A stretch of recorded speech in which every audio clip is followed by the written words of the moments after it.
तो hello guys, कैसे हो आप सब। उम्मीद करता हूँ बहुत अच्छे होगे और अपनी स्टडीज को बहुत अच्छे से कंटिन्यू भी कर रहे होगे। तो गाइज, आप सभी का बहुत बहुत स्वागत है आज के हमारे इस सेशन में, जहाँ पर हम उत्तरकालीन मुगल सम्राटों के बारे में एक बार फिर से बात करेंगे। पिछले सेशंस में हम कुछ बात कर चुके हैं। आज विशेष तौर से जो हमारी बात होने वाली है वो आलमगीर द्वितीय के बारे में होगी, फिर शाह आलम द्वितीय, फिर अकबर द्वितीय और बहादुर शाह द्वितीय, जिसको जफर के उपाधि से हम लोग जानते हैं। इनके बारे में डिस्कस करेंगे। तो कुछ पॉइंट्स के बारे में बात करना है, एक एक करके हमने यहाँ पर बात करनी है, ठीक है। आपको मालूम ही है कि औरंगजेब की मृत्यु के बाद में बहादुर साहब गद्दी पर बैठता है, फिर जहांदार साहब गद्दी पर बैठता है, फिर फारूक शेर गद्दी पर बैठता है, फिर मोहम्मद शाह गद्दी पर बैठता है, जिसका नाम जो है मोहम्मद शाह, जो उपाधि लेकर के गद्दी पर बैठता है, ठीक है। मोहम्मद शाह जब उपाधि लेकर के गद्दी पर मोहम्मद शाह की उपाधि लेकर के बैठता है, इसके बाद से भारत में कई अलग स्वायत्त राज्यों का जन्म, जैसे अवध, हैदराबाद, बंगाल, ठीक है, ऐसे तमाम सारे जो है यहाँ पर अलग अलग होते हैं। फिर जो हमारा नादिर शाह होता है और अहमद शाह अब्दाली होता है, इनके आक्रमण भी मोहम्मद शाह के समय में होते हैं। इतना हम पिछली कक्षाओं में पढ़ चुके हैं। आज जो हमारी यहाँ पर डिस्कशन होने वाली है, ये हमारी डिस्कशन यहाँ पर होने वाली है आलमगीर द्वितीय के शासनकाल से। आज हमारी जो डिस्कशन, बेसिक जो हमारी डिस्कशन है, जिसके बारे में हम यहाँ पर बात करेंगे, वो हमारी होनी है यहाँ पर आलमगीर द्वितीय के शासनकाल से।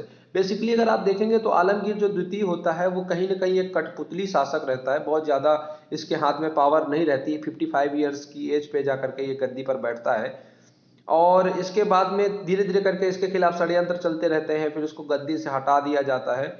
और इसके बाद में जो अली गौहर होता है, वो अली गौहर गद्दी पर बैठता है, जो उपाधि धारण करता है किसकी, तो द्वितीय उपाधि धारण करके ये शाह आलम द्वितीय की उपाधि। अली गौहर जो होता है ये शाह आलम द्वितीय की उपाधि धारण करता है और शाह आलम द्वितीय की उपाधि धारण करने के बाद में ये आकर के गद्दी पर बैठता है। इसके समय में कुछ इंपॉर्टेंट चीजें हैं जो आपको देखना पड़ेगा। वैसे शाह आलम द्वितीय के बाद में जितने भी लोग होते हैं, ये सिर्फ और सिर्फ केवल नाम मात्र के शासक होते हैं। मेन पावर या तो मराठों के हाथ होती है या तो अंग्रेज अमीरों के हाथ होती है, किसी किसी के पास में होती। केवल एक तरीके से कहें तो कठपुतली शासक जिसको कहते हैं, तो वो कठपुतली शासक जो है ये लोग यहाँ पर रहते हैं, ठीक है। सलाम द्वितीय के शासन काल में, यही जो शाह आलम द्वितीय है, इसके शासन काल में जो है आपका क्या होता है, पानीपत का तीसरा युद्ध 1761 में तथा जो बक्सर का युद्ध होता है 1764 में, ये होता है। और शाह आलम द्वितीय ने बंगाल के पदच्युत नवाब मीर कासिम का सहयोग दिया था। बक्सर के युद्ध में मीर कासिम की ओर से अवध का नवाब शुजाउद्दौला और शाह आलम द्वितीय बक्सर के युद्ध में जो है ये लोग हार जाते हैं। इसके बाद में 1765 में ईस्ट इंडिया कंपनी इलाहाबाद की संधि करती है और इस संधि के बाद कई वर्षों तक इलाहाबाद में अंग्रेजों को पेंशन पर जो है उसको यहाँ पर रहना पड़ता है। 1722 में मराठों के संरक्षण में वह दिल्ली पहुंचता है और 1803 ईस्वी तक मराठों ने उसका संरक्षण किया। गुलाम कादरी 1788 ईस्वी में शाह आलम द्वितीय की आंखें फोड़ देता है और 1806 में शाह आलम द्वितीय की हत्या हो जाती है। कहानी क्या थी?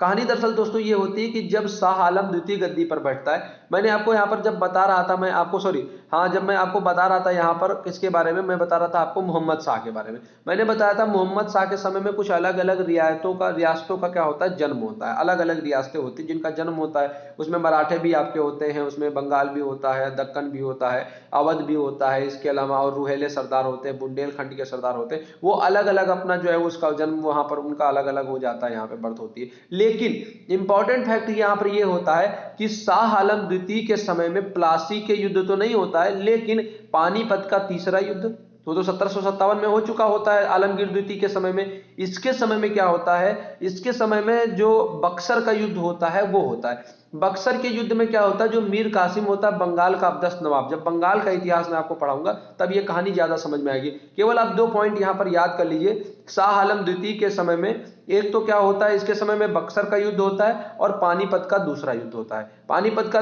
तीसरा युद्ध होता है, ये होता है 1761 में, और बक्सर का युद्ध होता है ये होता है 1764 में। 1757 में होता है आपका जो है प्लासी, और फिर उसके बाद 1764 में आकर के आपका बक्सर का युद्ध। ये इंपॉर्टेंट होता है। बक्सर के युद्ध में इनकी जो शाह आलम द्वितीय होते हैं इनकी सेना और जो आपका अवध के नवाब होते हैं उनकी सेना, दोनों की सेनाएं भाग ले रही होती है और ये लोग बुरी तरीके से वहां पर हार जाते हैं। शाह आलम को कई इलाहाबाद की संधि करनी पड़ती है, तमाम दिन तक बंधक बन करके रहता है। फिर मराठे इसको यहाँ से निकाल करके लेकर के जाते हैं और वापस से दिल्ली की गद्दी पर स्थापित करते हैं। इसकी आंखें फोड़ दी जाती है, बाद में इसकी हत्या कर दी जाती है। शाह आलम द्वितीय के बाद में अकबर द्वितीय गद्दी पर बैठता है। अकबर द्वितीय का जो वास्तविक नाम था वो था अहमद शाह अकबर द्वितीय, ठीक है। अकबर द्वितीय अंग्रेजों के संरक्षण में पलने वाला पहला मुगल बादशाह था। कई बार यह पूछा जाता है कि वो पहला कौन सा बादशाह था जो अंग्रेजों के संरक्षण में गद्दी पर बैठा, तो ये होगा अकबर द्वितीय। अकबर द्वितीय जो होता है ये पहला शासक होता है जो आपका इसके संरक्षण में फिर बैठता है। इसके बाद इसकी मृत्यु हो जाती है। फिर अकबर द्वितीय का बेटा जो होता है जिसका नाम होता है बहादुर शाह द्वितीय, जिसको जफर भी कहा जाता है, ये अंतिम मुगल सम्राट बनता है। और फिर इसके बाद में आप देखेंगे कि 1857 की क्रांति में जब ये क्रांतिकारियों का साथ देता है तो इसको गिरफ्तार करके रंगून भेज दिया जाता है और 1862 में वहीं पर इसकी जो है क्या हो जाती है, मृत्यु हो जाती है। इसकी कब्र पर लिखा हुआ है म्यांमार, वहीं पर जहां पर इसको भेजते हैं म्यांमार में, वहां पर इसको लिखा हुआ है रंगून में कि कितना बदनसीब है ये बादशाह जिसको उसके वतन में 2 गज मिट्टी भी जमीन जो है वो भी इसको नसीब यहाँ पर नहीं हुई। तो कुल मिलाकर के ये पूरी की पूरी इनकी स्टोरी रहती है। कुछ इंपॉर्टेंट पॉइंट मैं एक बार आपका रिवीजन कराते हुए बता देता हूं सारा समरी फॉर्म में। औरंगजेब द्वितीय की मृत्यु के बाद सबसे पहले बहादुर शाह गद्दी पर बैठता है 1707 से 1712। 65 साल की उम्र पर गद्दी पर बैठता है, काफी वृद्ध हो चुका होता है, तो ठीक ठाक शासन करता है। अंतिम ऐसा शासक होता है जिसके समय में कुछ अच्छे शब्द आप कह सकते हो। फिर बहादुर शाह जो होता है इसकी मराठों के प्रति आपको नीति पढ़ना पड़ेगा, अच्छी नीति इसकी थी, एक पीडीएफ आपको भेजूंगा वो जरूर पढ़ लेना। बहादुर शाह की मराठा सरदारों के प्रति जो नीति होती है वो काफी अस्थायी रहती है।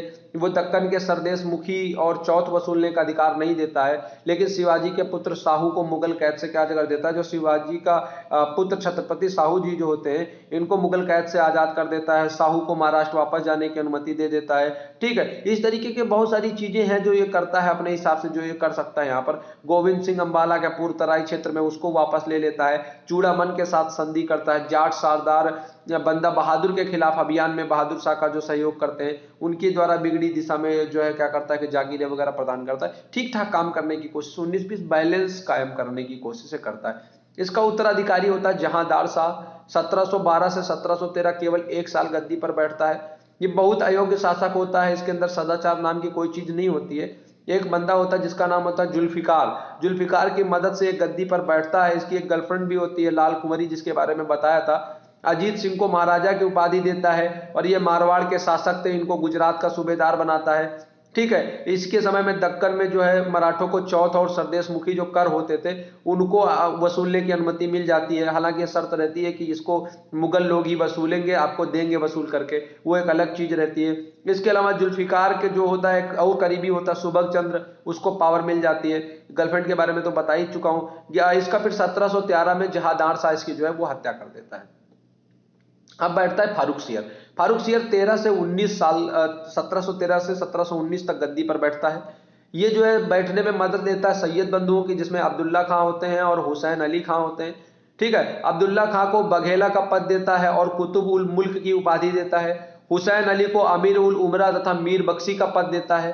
फारूक सियर के कार्यकाल में बंदा बहादुर को गुरदासपुर में गिरफ्तार कर लिया जाता है। कल ये सवाल मैंने आपसे पूछा भी था कि फारूक सियर के समय में कौन गिरफ्तार किया गया था, तो बंदा बहादुर को गिरफ्तार किया जाता है गुरदासपुर में, ठीक है। ये जो है सैयद बंधु ने मराठा शासक साहू को स्वराज तथा दक्कन के क्षेत्रों में जो चौथ और सरदेश मुखी होता है इसको वसूलने का अधिकार देता है। फारूक सियर मराठों से संधि कर लेता है। मराठा शासक साहू ने इसके बदले मुगलों को 15,000 घुड़सवारों के द्वारा फारूक सियर को सहयोग देना स्वीकार किया था। सैयद हुसैन अली ने 1719 में पेशवा बालाजी विश्वनाथ से दिल्ली की संधि करता है और मराठों से सैन्य सहायता लेता है और फारूक सियर को हटा करके इसकी आंखें फोड़ दी जाती हैं और इसके बाद फारूक सियर को मार दिया जाता है। तो जो आपका हुसैन अली खां होता है ये क्या करता है, मराठों से संधि करता है, दिल्ली की संधि, और इसके द्वारा इसको हटा दिया जाता है। फिर 2 कठपुतली शासक बैठते हैं, एक रफीउद्दर्जात 1719 में, एक रफीउद्दौला, ये भी 1719 में। इनके समय में कुछ भी खास काम जो है वो कोई नहीं होता है। इसके बाद में बात जो आती है मोहम्मद शाह की। मोहम्मद शाह 1719 और 1748 काफी लंबे समय तक रहता है। इसी के समय में जो भी गया ब्रह्मभोज है सब इसी के समय में होता है। सैयद बंधुओं के सहयोग से जो रोशन अख्तर, इसका असली नाम रोशन अख्तर होता है, मोहम्मद शाह की उपाधि लेकर के गद्दी पर बैठता है। बहुत विलासी होता है, इसको रंगीला इसीलिए कहा गया। चिनकिलिज खान निजामुल मुल्क को सैयद बंधुओं का विनाश करने की खुशी में इसको प्रधानमंत्री बनाता है, लेकिन चिनकिलिज खान लास्ट में कहता है कि हम षड्यंत्र से ऊब चुके हैं, वापस दक्कन चला जाता है, वहां पर स्वतंत्र शासक बन जाता है। इसको आसफ जाह की उपाधि देकर के ये भी मान्यता दे देता है। फिर इसी के समय में बंगाल, बिहार ये सब आजाद हो जाते हैं पूरी तरीके से, अवध आजाद हो जाता है और मराठे यहाँ पर 500 घुड़सवार लेकर के इसके समय में दिल्ली पर हमला करते हैं, कोई कुछ नहीं बोलता है और मराठे हमला करके यहाँ पर एक संधि मराठों के बीच में होती है जिसको सिरोंज की संधि कहा जाता है। सिरोंज की संधि याद रखना, रेयर चीज है। इसके बाद में क्या होता है, मुगल सम्राट मराठों को नर्मदा से लेकर के मालिया के बदले में मराठा सम्राट 50 लाख रुपए की आर्थिक सहायता इनको जो है देने की बात जो है वो करते हैं, कहते हैं कि सब ले जाओ आप, क्या करोगे जब चढ़ करके आ जाते हैं तो। फिर इसी के समय में नादिर शाह का आक्रमण होता है 1739 में, ठीक है। नादिर शाह आक्रमण करता है ताकि वो इसको लूट सके, ठीक है। नादिर शाह के बाद में अगर आप देखेंगे यहाँ पर तो नादिर शाह जो है अहमद अब्दाली के बारे में कहता है कि ये बहुत बढ़िया व्यक्ति है। फिर बाद में अहमद शाह अब्दाली आक्रमण करता है 1748 से 54 के बीच में जो है, ठीक है। इसके बाद में फिर आलमगीर द्वितीय जिसके बारे में 1754 से 59 ये 55 साल की उम्र में गद्दी पर बैठता है, ठीक है। अली गौहर इसके बाद में शाह आलम द्वितीय के नाम से गद्दी पर बैठता है 1759 से 1806। फिर अकबर द्वितीय 1806 से 1837 लंबे समय तक बैठता है, लेकिन ये अंग्रेजों के संरक्षण में पलने वाला एक तरीके से कहें तो भी पिट्ठू राजा टाइप का रहता है अकबर द्वितीय। फिर 1837 से 1862 तक बहादुर शाह द्वितीय, ये भी कठपुतली टाइप के बेचारे शासक रहते हैं और अंततोगत 1857 की क्रांति में मदद करते हैं और फिर इनको रंगून भेज दिया जाता है, वहीं पर इनकी जो डेथ है वो हो जाती है। इस प्रकार से मुगल सल्तनत का जो एंड है वो हो जाता है। तो कहानी देखो आप कहाँ से शुरू होती है मुगलों की, अगर आप देखोगे मुगलों की कहानी तो एक लड़खड़ाते हुए स्तर हुमायूं से शुरू होती है और फिर उसके बाद अकबर इतना बड़ा शासक जो है आकर के आपको दिखता है। फिर जहांगीर अच्छा मेंटेन करता है अकबर की रेपुटेशन को, फिर शाहजहां ठीक ठाक मेंटेन करके रखता है, फिर औरंगजेब बहुत बेकार स्थिति कर देते हैं लेकिन फिर भी एक इज्जत मर्यादा होती है तो वो बनी रहती है औरंगजेब के समय में। फिर बहादुर शाह, फिर जहांदार शाह, फिर फारूक सियर, फिर रफ़ीउद्दौला, रफ़ीउद्दर्जा जिनके बारे में आप लोग जानते होंगे, फिर मोहम्मद शाह, फिर शाह आलम द्वितीय, फिर आलमगीर द्वितीय, फिर अकबर द्वितीय, फिर बहादुर शाह द्वितीय जफर, ठीक है। तो ये कुल मिलाकर के उत्तरकालीन मुगल सम्राटों तक कहानी पूरी आती है। हर शासक के समय में कुछ न कुछ चीज़ें जरूर हुई हैं, लेकिन लेटर काल में आप देखेंगे तो बुराई करने के अलावा अच्छाई के बारे में बात करने के लिए ज़्यादा कुछ है नहीं लेटर मुगल पीरियड में। एक्चुअली में लेटर मुगल पीरियड का कोई बहुत ज़्यादा इंपॉर्टेंस नहीं है। लेटर मुगल पीरियड में इंपॉर्टेंस इसलिए नहीं क्योंकि इन्होंने कुछ नहीं किया, लेकिन इनके समय में जो कुछ हुआ है वो इंपॉर्टेंस रखता है। जैसे कि मोहम्मद शाह के समय में अनेक रियासतों का आज़ाद हो जाना, ठीक। जैसे कि आप अगर यहाँ पर जब मैंने आपको लास्ट में यहाँ पर शाह आलम द्वितीय का बताया तो बक्सर का युद्ध होना, इलाहाबाद की संधि होना, शाह आलमगीर द्वितीय के बारे में बताया तो जैसे आपका प्लासी का युद्ध होना। तो ये सवाल पूछा जा सकता है कि प्लासी के युद्ध समय मुगल सम्राट कौन था, बक्सर के युद्ध के समय मुगल सम्राट कौन था, इलाहाबाद की संधि अंग्रेज और कौन से मुगल सम्राट के बीच में हुई, इस प्रकार से सवाल। तो इनके समय में जो घटनाएं घटी, जैसे अहमद शाह अब्दाली का आक्रमण इंपॉर्टेंट है, जैसे कि हमारा नादिर शाह का आक्रमण इंपॉर्टेंट है। नादिर शाह का आक्रमण किसके समय में हुआ तो मोहम्मद शाह के समय में हुआ, अली गौहर असली नाम था उसका, ठीक। अहमद शाह अब्दाली का आक्रमण किसके समय में हुआ, नादिर शाह का आक्रमण किसके समय में हुआ। इस प्रकार से क्वेश्चन को रिलेट होकर के यहाँ से बन जाते हैं और यही इसकी इंपॉर्टेंस को क्या कर देते हैं, काफी हद तक बढ़ा देते हैं। तो अब इसके बाद में जो बात आएगी उसमें हम लोग दो टॉपिक पे चर्चा करेंगे। एक तो अभी बंगाल का नवाब पूरा अलग चलेगा, पहले सारी जो आजाद हुई रियासतें हैं इनके बारे में थोड़ा थोड़ा बताऊंगा मैं आपको, कौन कौन कैसे आजाद हुआ। इसके बाद में फिर एकदम से पूरा बंगाल पढ़ा दूंगा, मुर्शिद कुली खां से लेकर के फिर आखिरी बंगाल के नवाब तक। उधर अंग्रेजों का, यूरोपीय कंपनियों का भारत आगमन से फिर आधुनिक भारत का इतिहास शुरू होगा। जल्दी जल्दी करना है। मुझे खुशी है कि 3 क्लासों में हमने पूरा, सॉरी, जो लेटर मुगल पीरियड है वो केवल 3 क्लासों में हमने कंप्लीट कर लिया है। हालांकि इसको 2 क्लासों में करने की मेरी इच्छा थी, लेकिन अभी शुरुआत है तो मैंने सोचा इतना जल्दी चलेंगे तो फिर थोड़ा सा प्रॉब्लम ना हो, तो 2 क्लासें हमारी 3 क्लासेस में लग गई हैं। अब सारी आज़ाद रियासतों को दो क्लासों में कवर कर लेंगे। एक में फिर जिस दिन बंगाल के बारे में पढ़ाऊंगा वो कोशिश करूंगा उसी दिन यूरोपीय कंपनियों के आगमन के बारे में भी एक छोटी चर्चा हो जाए। फिर एक क्लास यूरोपीय कंपनियों के आगमन के बारे में पूरा हमारा डिस्कशन रहेगा। उसके बाद फिर पूरा आधुनिक भारत का इतिहास एकदम झोंके के साथ पूरा बढ़ाते हुए आगे हम चलेंगे।